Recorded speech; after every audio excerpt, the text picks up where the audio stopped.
జై గురుదేవ్ అండి అందరికీ. ఓం కృష్ణాయ నమః. వసుదేవసుతం దేవం కంసచాణూరమర్దనం దేవకీ పరమానందం కృష్ణం వందే జగద్గురుం. అతసీ పుష్పసంకాశం హారనూపురశోభితం రత్నకంకణకేయూరం కృష్ణం వందే జగద్గురుం. ఉత్ఫుల్లపద్మపత్రాక్షం నీలజీమూతసన్నిభం యాదవానాం శిరోరత్నం కృష్ణం వందే జగద్గురుం. మందారగంధసంయుక్తం చారుహాసం చతుర్భుజం బరిః పింఛావచూడాంగం కృష్ణం వందే జగద్గురుం. కుటిలాలకసంయుక్తం పూర్ణచంద్రనిభాననం విలసత్కుండలధరం దేవం కృష్ణం వందే జగద్గురుం. గోపికానాం కుచద్వంద్వ కుంకుమాంకితవక్షసం శ్రీనికేతం మహేశ్వాసం కృష్ణం వందే జగద్గురుం. రుక్మిణీకేళి సంయుక్తం పీతాంబరసుశోభితం అవాప్తతులసీగంధం కృష్ణం వందే జగద్గురుం. శ్రీవత్సాంకం మహోరస్కం వనమాలా విరాజితం శంఖచక్రధరం దేవం కృష్ణం వందే జగద్గురుం. కృష్ణాష్టకమిదం పుణ్యం ప్రాతరుద్ధాయ యః పఠేత్ కోటిజన్మకృతం పాపం స్మరణేన వినశ్యతి. జై గురుదేవ్ అండి అందరికీ. ఈరోజు మనం శ్రీమదాంధ్ర మహాభారతంలో ముందు మాట రెండవ భాగంలోకి వచ్చాము. ఇక ఈరోజు ముందు చదువుదాం. పై ఆదేశిక సూత్రాలను అనుసరించి ఆచార్య దివాకర్ల వెంకటావధాని ఆది పర్వానికి డాక్టర్ అప్పజోడు వెంకట సుబ్బయ్య, సభా పర్వానికి డాక్టర్ నండూరి రామకృష్ణమాచార్య గారు, ఆరణ్య పర్వానికి వ్యాఖ్యలను రచించే కార్యక్రమం చేపట్టారు. ఇలా వ్యాఖ్యను సమకూర్చే పని ఒకవైపు కొనసాగుతూ ఉండగా దేవస్థానం ఇంచుమించు 6 మాసాలకొక పర్యాయం అంతదనుక జరిగిన కృషిని గూర్చి సమీక్షించేందుకు పై 3 రచయిలతో కూడిన సంపాదక వర్గ సమావేశాలను నిర్వహిస్తూ వచ్చింది. ఇంకా పైన అంటే మనం ఏం చదువుకున్నాం, నిన్న సూత్రాల సారాంశం గురించి చదువుకున్నాం. అయితే ఈ సూత్రాల సారాంశం అనుసరించి ఎలాంటి పదాలు వాడాలి, ఎక్కడి పదాలని, అలాగే వ్యాస భారతంలోనూ అలాగే మూలమైనటువంటి నన్నయ భారతంలో ఉన్నటువంటి ఆ పర్వాలలో ఉన్నటువంటి పదాలు అలాగే యూజ్ చేయాలి, వాటికి వేరే యూజ్ చేయకూడదు, అలాగే ఛందస్సు ఎలా మంచిగా యూజ్ చేయాలి, ఏ ఛందస్సుని యూజ్ చేయాలి, ఇవంతా కూడా మనం నిన్న సూత్రాల్లో చదువుకున్నాం. అయితే ఇప్పుడు ఏం చెప్తున్నారు, పైన సూత్రాలను అనుసరించి ఆచార్య దివాకర్ల వెంకటావధాని గారు ఆది పర్వానికి, డాక్టర్ అప్పజోడు వెంకట సుబ్బయ్య గారిని సభా పర్వానికి, డాక్టర్ నండూరి రామకృష్ణమాచార్య గారిని ఆరణ్య పర్వానికి ఇక వ్యాఖ్యలను రచించే కార్యక్రమం చేపట్టారు వాళ్ళతోటి. ఇలాగ వ్యాఖ్యను సమకూర్చే పని ఒకవైపు చేస్తూ ఉంటే ఇంకొక వైపు దేవస్థానం ఏం చేసింది, 6 నెలలకు ఒకసారి ఈ ఏమేం చేశారు, ఈ కృషి అంతా ఎలా జరిగింది, ఎంతవరకు జరిగింది అని అంతా సమీక్షించేందుకు, అంటే దాని గురించి చూసుకోవడానికి ఆ 3 రచయిలతో కూడినటువంటి సంపాదక వర్గ సమావేశాలను నిర్వహిస్తూ వచ్చిందట. ఇక ప్రధాన సంపాదకుడు ఆచార్య దివాకర్ల వెంకటావధాని గారు తక్కిన 20 రచనలను పునఃపరిశీలన చేస్తూ తుది మెరుగులు దిద్ది వ్రాతప్రతులను అచ్చుకు సిద్ధం చేస్తున్న దశలో 1986 అక్టోబరులో పదించారు. ఈ ఆకస్మిక సంఘటన వలన వ్యాఖ్యాసహిత నన్నయ భారత ప్రచురణ కార్యక్రమ పురోగతికి విఘాతం ఏర్పడింది. ప్రణాళిక ఈ ఆటంకాన్ని అధిక్రమించటానికి తిరుమల తిరుపతి దేవస్థానం వారు తగిన పెద్దలతో విస్తృతంగా సమాలోచించారు. తదుపరి కళాప్రపూర్ణ మధునాపంతుల సత్యనారాయణ శాస్త్రి గారు కీర్తిశేషులు దివాకర్ల వారి స్థానంలో ముఖ్య సంపాదకులుగా 1987 మే నెలలో నియుక్తులయ్యారు. అప్పటి నుండి మళ్ళీ వ్యాఖ్యా రచయితల పరస్పర సమీక్షా సమావేశాలు యథారీతిగా నిర్వహింపబడుతూ వచ్చాయి. వీటితో పాటు ప్రధాన సంపాదకుడు మధునాపంతుల సత్యనారాయణ శాస్త్రి గారు 3 పర్వాల వ్రాతప్రతులను క్రమంగా పర్యవేక్షిస్తూ వాటిని ముద్రించవలసినదిగా తీర్మానించారు. చూడండి, ఇక్కడ ఏం చెప్తున్నారు, వీళ్ళ ప్రధాన సంపాదకుడు ఎవరు? ప్రధాన అంటే మెయిన్ ఎడిటర్. ఆయన ఆచార్య దివాకర్ల వెంకటావధాని గారు పాపం మిగిలిన వాళ్ళు ఎలా చేశారా రచనలు అన్ని చేస్తూ ఉంటే తుది మెరుగులు దిద్దుతూ వ్రాతప్రతులను ఇంకా రెడీ చేస్తున్నారనమాట. ఆ దశలో 1986 అక్టోబర్లో పాపం ఆయన పరమపదించారు. మనకి ఎప్పుడు స్టార్ట్ చేశారు? 1983లో స్టార్ట్ చేశారు. జూలై 11వ తేదీ అప్పుడు ప్రణాళిక స్టార్ట్ చేశారు, ప్లాన్ స్టార్ట్ చేశారు. 1986 అయింది చూడండి. అంటే ఎన్ని సంవత్సరాలు వీటిని సమీకరించారు, ఎన్ని సంవత్సరాలు దాని మీద పరిశోధన చేశారు, ఎన్ని సంవత్సరాలు వాళ్ళ ఆమె వ్యాఖ్యానం చేస్తున్నారు. ఆ తర్వాత చేసిన వ్యాఖ్యానం చేసినటువంటి రచయితల దగ్గర నుంచి వాటన్నిటినీ సమీకరించి వాటిని చెక్ చేసి ఇంకా ఇంకా ఏమంటారు ప్రచురణకు సిద్ధం చేస్తున్న సమయంలో చూడండి 1986 3 ఏళ్ళు ఆయన పాపం తన వర్క్ అంతగా పని చేస్తే చక్కగా ఇప్పుడు ఏమైపోయింది, 1986లో అనుకోకుండా ఆయన పరమపదించారు. ఇది ఎంతో దెబ్బ కదండి. ఇక మెయిన్ వర్క్ ఎవరైతే చేస్తున్నారో వాళ్ళు పరమపదిస్తే ఎంత కష్టం అందరికీ కదా, మిగిలిన వాళ్ళకి చాలా బ్రేక్ పడింది అనమాట. ఇంకా ఎలా చేయాలి ఈ కార్యక్రమం అనుకుని తిరుమల తిరుపతి దేవస్థానం వాళ్ళు అందరు పెద్దలతో కూర్చొని విస్తృతంగా ఇంకా మీటింగ్స్ పెట్టుకొని ఒకటాని తర్వాత మీటింగ్స్ పెట్టుకొని ఎవరు దీనికి తగిన వాళ్ళు ఈ పనికి అనుకుంటూ వాళ్ళు చకచకా ఆలోచించడానికి టైం పట్టేటప్పటికి 1987 మే నెల పట్టిందండి వేరే వాళ్ళని పెట్టడానికి. ఆయన ఎవరయ్యా అంటే మధునాపంతుల సత్యనారాయణ శాస్త్రి గారట. వీళ్ళు కళాప్రపూర్ణ అనే బిరుదున్నటువంటి వాళ్ళని మన కీర్తిశేషులు దివాకర్ల గారి స్థానంలో ముఖ్య సంపాదకుల మెయిన్ ఎడిటర్ గా నియమించేశారు. అయితే ఆయన నియమించాక ఆయన 3 పర్వాల యొక్క వ్రాతప్రతులన్నింటినీ క్రమంగా చూస్తూ వాటిని ఇంకా ముద్రించాలి అని తీర్మానించారట. ఇక ఆయా పర్వాల ముద్రణ కార్యం ఒక పక్క జరుగుతూ ఉంటే మరోవైపున ఆయా సంపుటాల సంపాదకులు పీఠిక ఉపోద్ఘాతము మున్నగు అంశాలను సమకూర్చాలని ఒకానొక సమావేశంలో నిర్ణయింపబడింది. అవసరాన్ని బట్టి పీఠికలకు తుదిరూపం ఇవ్వటానికి సంపాదక వర్గం మరొకసారి సమావేశం కావడానికి కూడా అందులోనే నిశ్చయింపబడింది. అయితే ఈ నిర్ణయాలు చోటు చేసుకున్న సమావేశమే నన్నయ భారత ప్రణాళికకు సంబంధించిన సమావేశాల్లో చిట్ట చివరిదయ్యింది. ఈ సమావేశం రాజమహేంద్రవరంలో శ్రీ మధునాపంతుల సత్యనారాయణ శాస్త్రి గారి ఆ గృహంలో 1991 జూలై 3వ తేదీన జరిగింది.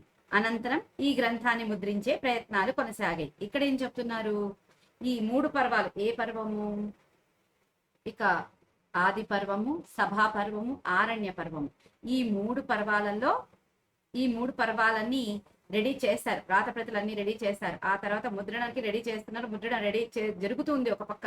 అయితే ఆ సంపుటాల సంపాదకులు ఎవరైతే ఉన్నారో సంపుటానికి ఆ సంపాదకులు వాళ్ళు మళ్ళీ ఏం ఆలోచించారు, ఈ ప్రతి సంపుటానికి పీఠిక ఉపోద్ఘాతము ఇవన్నీ కూడా సమకూర్చాలి కదా అని ఇంకొక సమావేశంలో నిర్ణయించారట. అయితే అవసరాన్ని బట్టి పీఠికలకు చివరి రూపం ఇవ్వటానికి మళ్ళీ సంపాదక వర్గం సమావేశం చేయాలి అనుకున్నారట. అయితే ఎప్పుడైతే ఈ నిర్ణయం తీసుకున్న సమావేశం అనేసి అదే చివరి సమావేశం అట. ఆ సమావేశం 1991 జూలై 3వ తేదీన జరిగింది. ఆ తర్వాత ఈ గ్రంథాన్ని ముద్రించే ప్రయత్నాలు కొనసాగాయి. తిక్కన భారత సంయోజన. ఇటువంటి పరిస్థితులలో తిరుమల తిరుపతి దేవస్థాన సప్తగిరి సంపాదకుల కార్యాలయమందలి ప్రచురణల విభాగంలో పబ్లికేషన్స్ ఎడిటర్ గా పనిచేస్తూ ఉండిన విద్వాన్ డి నాగసిద్ధారెడ్డి గారు తిరుమల తిరుపతి దేవస్థాన కార్యనిర్వహణాధికారికి తిక్కన భారత వ్యాఖ్యా రచనా ప్రణాళికను గుర్చి 1992 ఆగస్టు ఆరంభంలో ఒక నివేదికను సమర్పించారు. ఆ నివేదిక సారాంశం: తిరుమల తిరుపతి దేవస్థానం వారు నన్నయ్య భారతం 3 పర్వాలకు ప్రసిద్ధ విద్వాంసుల చేత వ్యాఖ్య రాయించిన విధంగానే తిక్కన భారతం 15 పర్వాలకు రాష్ట్రంలోని ప్రముఖ పండితుల చేత వ్యాఖ్య రాయించి ప్రచురించటం సముచితంగాను సమగ్రంగాను ఉంటుంది. తాము అనుమతిస్తే ఈ ప్రణాళికకు నేను సమన్వయ సంపాదకుడుగా సమావేశకర్తగా బాధ్యత వహించి నిర్వర్తించగలను. తిరుమల తిరుపతి దేవస్థాన కార్యనిర్వహణాధికారి అధ్యక్షతన సమావేశమైన గ్రంథ నిపుణుల సంఘం పై ప్రతిపాదనను ఆమోదించింది. తదనుసారంగా తిక్కన భారత వ్యాఖ్యా రచనా ప్రణాళికకు సంబంధించిన తొలి సమావేశం తిరుమల తిరుపతి దేవస్థాన పరిపాలనా భవనంలో కార్యనిర్వహణాధికారి ఆధ్వర్యంలో 1992 నవంబర్ 5వ తేదీన జరిగింది. ఈ ప్రణాళిక నిర్వహణకు తొలుత ఒక సలహా సంఘం ఏర్పాటయింది. అనంతరం ఈ సలహా సంఘం ఒక సంపాదక వర్గం, సలహా సంఘం అని 2 కింది సంఘాలుగా విభజింపబడింది. సంపాదక వర్గం Shri Potturi Venkateswararao, professor K Sarvottamarao, professor S B Raghunathacharya, Shri D Nagasiddhareddy convener అయిన. సలహా సంఘం ఆచార్య తూమాటి దొణప్ప, ఆచార్య బిరుదురాజు రామరాజు, ఆచార్య తుమ్మపూడి కోటీశ్వరరావు, ఆచార్య కొర్లపాటి శ్రీరామమూర్తి, ఆచార్య నండూరి రామకృష్ణమాచార్య, ఆచార్య జీవి సుబ్రహ్మణ్యం, ఆచార్య మడుపు కులశేఖరరావు, డాక్టర్ రావుల సూర్యనారాయణమూర్తి, శ్రీ కాట్రపాటి సుబ్బారావు, శ్రీ ములుకుట్ల రామకృష్ణ శాస్త్రి. పై సమావేశంలో చర్చింపబడిన అంశాల్లో అత్యంత ప్రధానమైనది వ్యాఖ్యాన విధానానికి సంబంధించినది. సభ్యులందరి సలహాలు సూచనల మేరకు వ్యాఖ్యారచనకు మార్గదర్శకాలైన కొన్ని ముఖ్య నియమాలు క్రోడీకరింపబడ్డాయి. ఇక్కడ ఏం చెప్తున్నారు? తిక్కన భారత సంయోజనం అంటే ఇప్పుడు తిక్కన గారు రాసినటువంటి మహాభారతం యొక్క పర్వాలన్నింటినీ వాటిని ఎలాగా ముద్రణలోకి తీసుకువచ్చారు, దానికి నాంది ఏంటి అనేసి ఇప్పుడు చెప్తున్నారు. ఇంకా మనకి ఎప్పుడు ఇది ముద్రణలోకి వచ్చింది? మనకి ఈ 1991లో మనకి ముద్రణకు వచ్చింది నన్నయ్య గారి పర్వాలు, 3 పర్వాలు. ఇక 1992 ఆగస్టులో తిక్కన గారి భారత వ్యాఖ్యా రచనా ప్రణాళిక చేయాలి అనేసి ఇక అక్కడ తిరుమల తిరుపతి దేవస్థానంలో సప్తగిరి సంపాదకుల కార్యాలయంలో ప్రచురణల విభాగంలో ఉన్నటువంటి పబ్లికేషన్స్ ఎడిటర్ గా పనిచేస్తున్నారు కదండి విద్వాన్ డి నాగసిద్ధారెడ్డి గారు. ఆయన రిటైర్డ్ ప్రిన్సిపాల్ ఎస్వి ఓరియంటల్ కళాశాల తిరుపతి అనమాట. ఆయన ఆ కళాశాలలో ఆయన రిటైర్డ్ ప్రిన్సిపాల్ అనమాట.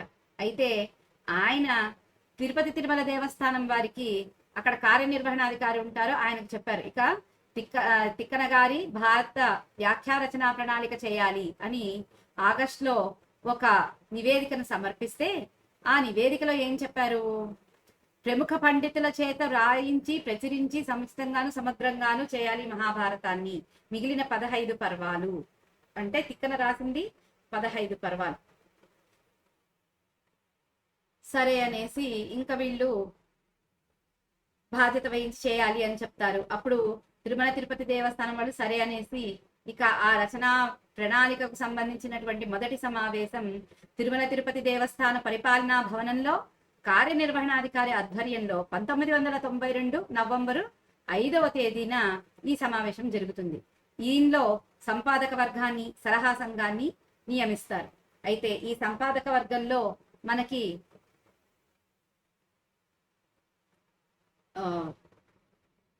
శ్రీ పొత్తూరి వెంకటేశ్వరరావు గారు, ప్రొఫెసర్ ఎస్బి రఘునాథాచార్య గారు, ప్రొఫెసర్ కె సర్వోత్తమరావు గారు, శ్రీ డి నాగసిద్ధారెడ్డి గారు, ఈ 4 సంపాదక వర్గం. ఇక సలహా సంఘంలో ఆచార్య తూమాటి దొణప్ప గారు, ఆచార్య బిరుదురాజు రామరాజు గారు, ఆచార్య తుమ్మపూడి కోటేశ్వరరావు గారు, ఆచార్య కొర్లపాటి శ్రీరామమూర్తి గారు, ఆచార్య నండూరి రామకృష్ణమాచార్య గారు, ఆచార్య జీవి సుబ్రహ్మణ్యం గారు, ఆచార్య మడుపు కులశేఖరరావు గారు, డాక్టర్ రావుల సూర్యనారాయణమూర్తి గారు, శ్రీ కాట్రపాటి సుబ్బారావు గారు, శ్రీ ములుకుట్ల రామకృష్ణ శాస్త్రి గారు, వీళ్ళందరూ సంపాదక వర్గంగా సలహా సంఘంగా నియమించబడ్డారు. సంపాదక వర్గంలో 4, సలహా సంఘంలో 10 మంది.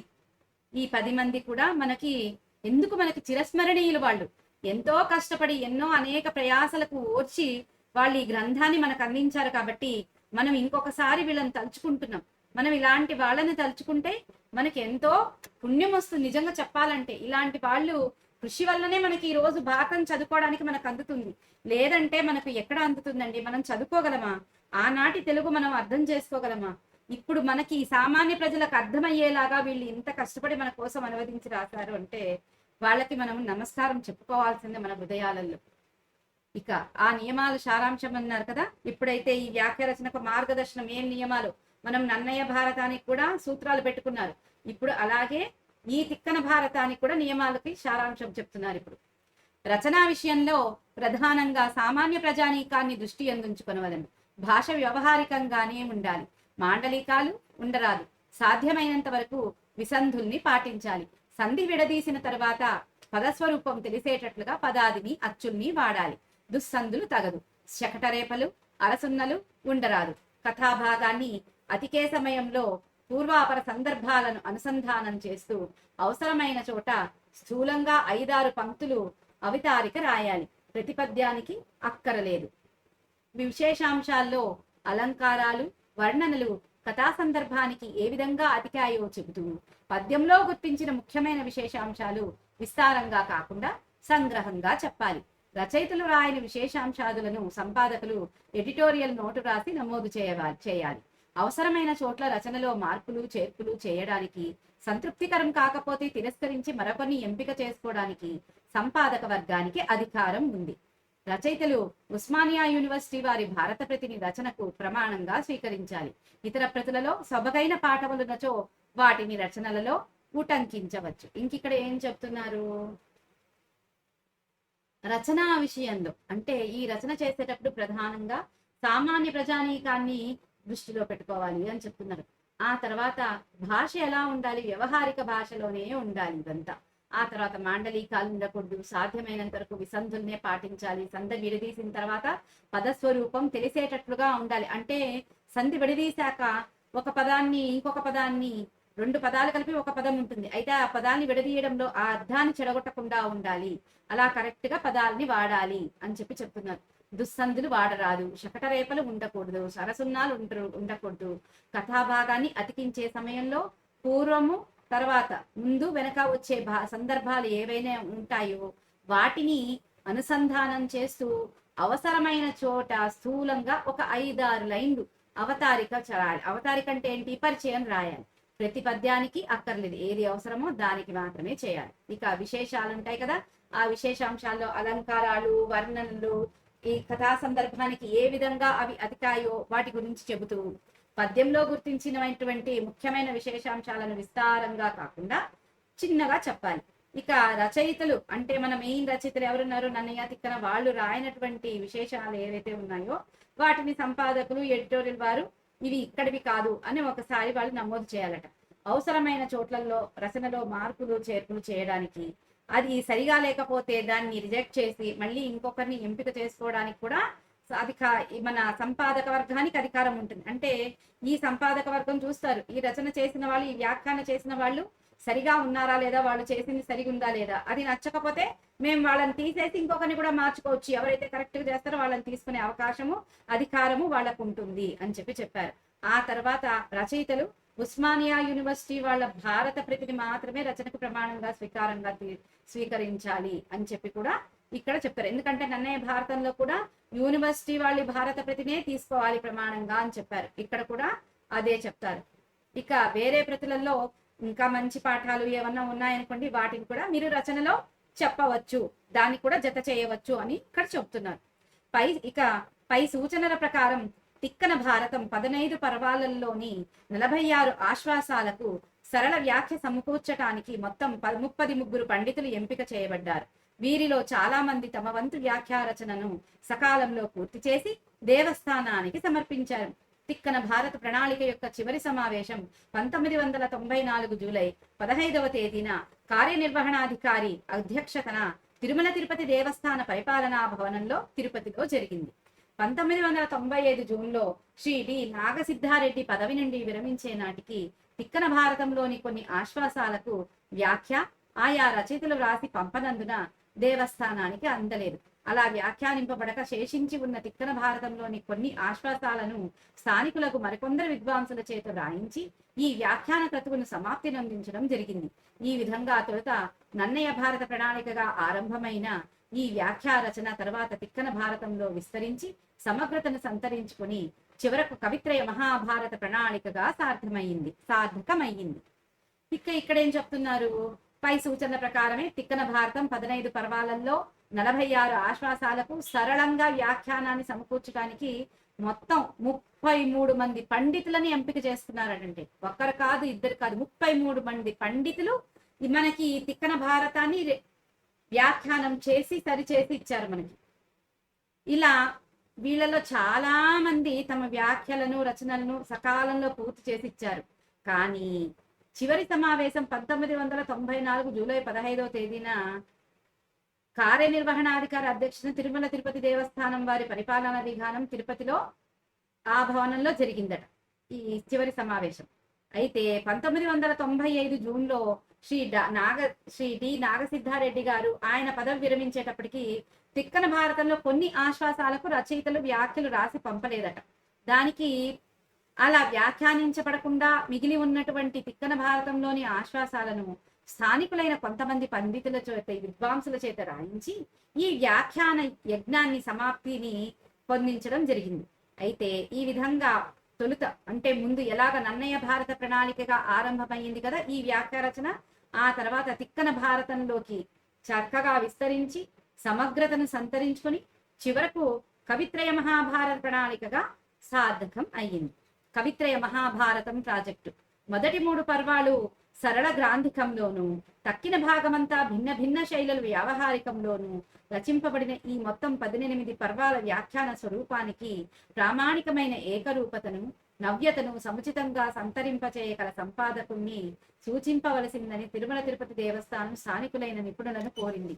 అనుభవజ్ఞులకు నిపుణుల అభిప్రాయానుసారం దేవస్థానం సుగృహీత నామధేయులైన సాహితీవేత్తలు ఆచార్య జీవి సుబ్రహ్మణ్యం గారిని కవిత్రయం మహాభారతం ప్రాజెక్టుకి సంపాదకత్వం నిర్వహింపవలసిందిగా 1996 అక్టోబరులో ఆహ్వానించింది.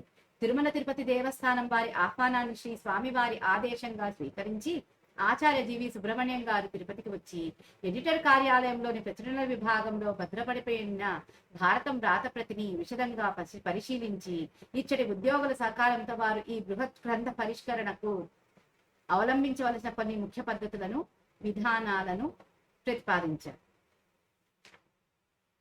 ఇంకా కవిత్రయ మహాభారతం ప్రాజెక్టు చెప్తున్నారు ఇక్కడ. మొదటి 3 పర్వాలు సరళ గ్రాంధికంలో, మిగిలిన భాగం అంటే మిగిలిన 15 కూడా భాగమంతా భిన్న భిన్న శైలుల్లో వ్యవహారిక భాషలో ఉండేటట్లు రచింపబడింది ఈ 18 పర్వాల వ్యాఖ్యానం. ఈ స్వరూపానికి ప్రామాణికమైనటువంటి ఏకరూపతను, నవ్యతను సముచితంగా సంతరింపచేయగల సంపాదకుని ఎడిటర్ ఎవరున్నారు వీటన్నిటికి అనుసంధానం చేస్తూ ఎక్కడా కూడా దాని యొక్క ఎసెన్స్ ఏదైతే ఉంటుందో అది పోకోకుండా, దానిలో మెయిన్ సారాంశం ఏదైతే ఉందో అది ఏది పోకోకుండా, సబ్జెక్ట్ పక్కకు పోకోకుండా చూసేటువంటి సంపాదకుని సూచించాలని తిరుమల తిరుపతి దేవస్థానం వాళ్ళు స్థానికుల విద్యా నిపుణులను కోరితే ఆ వాళ్ళ యొక్క అభిప్రాయం ప్రకారము మంచి సాహితీవేత్త అయినటువంటి ఆచార్య జీవి సుబ్రహ్మణ్యం గారిని ఈ కవిత్రయ మహాభారతం ప్రాజెక్టుకి సంపాదకత్వం నిర్వహించవలసిందిగా 1996 అక్టోబరులో ఆహ్వానించింది ఆయన కూడా స్వామి వెంకటేశ్వర స్వామి ఆదేశం ఇది అని అనుకుని ఆయన తిరుపతికి వచ్చి ఎడిటర్ కార్యాలయంలో ప్రచురణ విభాగంలో ఉన్నటువంటి భద్రపడుచున్నటువంటి 18 పర్వాల రాతప్రతిని చక్కగా పరిశీలించి అక్కడ ఉద్యోగుల సహకారంతో ఈ బృహత్ గ్రంథ ఆవిష్కరణకి అవలంబించవలసిన కొన్ని ముఖ్య పద్ధతులను విధానాలను ప్రతిపాదించారు. ఈ రోజుకి మహాభారతం ఇంతటితో అయిపోయింది. మిగిలింది మళ్ళీ చదువుకుందాం. ఈ రోజుకి నారాయణీయం తీసుకుందామా? ఎవరు చదువుతారు ఈరోజు నారాయణీయం? ఒకరు రండి ముందు. సవరణ త్రివేణి నారాయణీయం ఈరోజు కాదు, ఒక్క నిమిషం. అది చిన్న సవరణ ఏంటంటే ఈ రోజుకి మహాభారతం అయిపోయింది అని అనకూడదు. ఓకే, ఇక్కడ ఆపుదాము అని చెప్పండి. ఇక్కడ ఆగుదాం. నారాయణీయం ఎవరు చదువుతారు? ముందుకు వస్తారా? వాణి చదవనా? చదువు. 42 కదా, 44 3rd and 4th.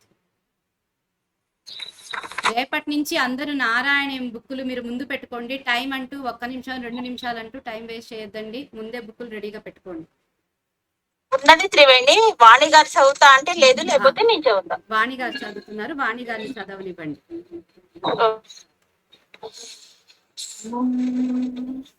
యదువంశాచార్యత్వాత్ సునిపృతం ఇదమార్య కార్యమితి కథయన్ గర్గో నిర్గత పులకశక్రే తవ సాగ్రజస్య నామాని.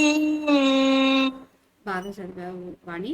స్వామి, యదువంశమునకు కులగురువైన గర్గాచార్యుడు నందునితో, ఆర్య, ఈ కార్యమును మిగుల గోప్యంగా చేయవలను అని పలుకుచు ఆ మహాత్ముడు పులకాంకితుడై నీకును మీ అన్నయ్యకును జాతకర్మ నామకరణాదులను జరిపించను. ఇక్కడ ఏం చెప్తున్నారు నారాయణ భట్టతిరి వారు? స్వామి, యదువంశంలో గురువరి, ఈ యదువంశానికే కులగురువు ఎవరు? ఆ గర్గాచార్యుడు. ఆయన నందునితో, స్వామి, ఈ కార్యాన్ని ఎంతో రహస్యంగా చేయాలి, అందరికీ తెలిసేటట్టు చేయరాదు అని చెప్తూ స్వామి ఆయన గర్గాచార్యుల వారు ఎంత పులకరించిపోతాడంట. ఎందుకంటే స్వామి, నీకు మీ అన్నయ్యకి ఎవరు? మీరిద్దరు ఒకే అంశ, ఆ పరమాత్మ అంశలో నుంచి వచ్చినటువంటి ఆ పరబ్రహ్మ స్వరూపులు మీరు. నీకు జాతకర్మము నామకరణాలు అన్నీ చేయించాలి అనేసి ఆయన వచ్చాడు కదా. మీకు చేయాలి అంటే ఆయన ఎంత అదృష్టవంతుడో ఆలోచించండి. ఆయన అందుకే పులకరించిపోతున్నాడు ఆయన. 4 కథమస్య నామ కుర్వే సహస్రనామ్నో హనంతనామ్నో వా ఇతి నూనం గర్గమునిశ్చక్రే తవ నామ నామ రహసి విభో. బాగా చదవని. ప్రభు, ఈ బాలకునకు వేల కొలది పేర్లున్నవి. అంతేకాదు ఈయన అనంతమైన నామములు కలవాడు. ఇప్పుడు ఈయనకు నేను ఏ పేరు పెట్టవలను అని అనుకోవచ్చు. గర్గమహర్షి నీకు రహస్యముగా నామకరణం చేసెను. స్వామి చెప్తున్నాడు నానబట్టితే వారు, ఈ బాలకునికి వేల కొద్ది పేర్లున్నాయ్యా నంద అని చెప్తున్నాడు. అంతేకాదు ఈయన అనంతమైన నామాలున్నాయి ఈయనకి. ఇలాంటి ఈయనకి నేను ఏ పేరు పెట్టాలి అనుకుంటూ గర్గమహర్షి నీ చెవిలో రహస్యంగా నీకు రహస్యంగా నామకరణం చేశాడు. నీ చెవిలో కాదు, నీకు రహస్యంగా నామకరణం చేసేసాడయ్యా ఆయన అని చెప్తున్నారు. మిగిలింది రేపటి భాగంలో చదువుకుందాం. ఇప్పటికి స్వస్తి. ఓం శ్రీ కృష్ణాయ నమః. జై గురుదేవ్. యదక్షర పదభ్రష్టం మాత్రాహీనంతు యద్భవేత్ తత్సర్వం క్షమ్యతాం దేవ నారాయణ నమోస్తుతే. విసర్గ బిందు మాత్రాణి పదపాదాక్షరాణి చ న్యూనాని చాతిరిక్తాని క్షమస్వ పురుషోత్తమ. అన్యథా శరణం నాస్తి త్వమేవ శరణం మమ. తస్మాత్ కారుణ్య భావేన రక్ష రక్ష జనార్దన. లోకా సమస్తా సుఖినో భవంతు. లోకా సమస్తా సుఖినో భవంతు. లోకా సమస్తా సుఖినో భవంతు. ఓం శాంతి శాంతి శాంతి. సర్వం శ్రీ శ్రీ సద్గురు చరణారవిందార్పణమస్తు. జై గురుదేవ్.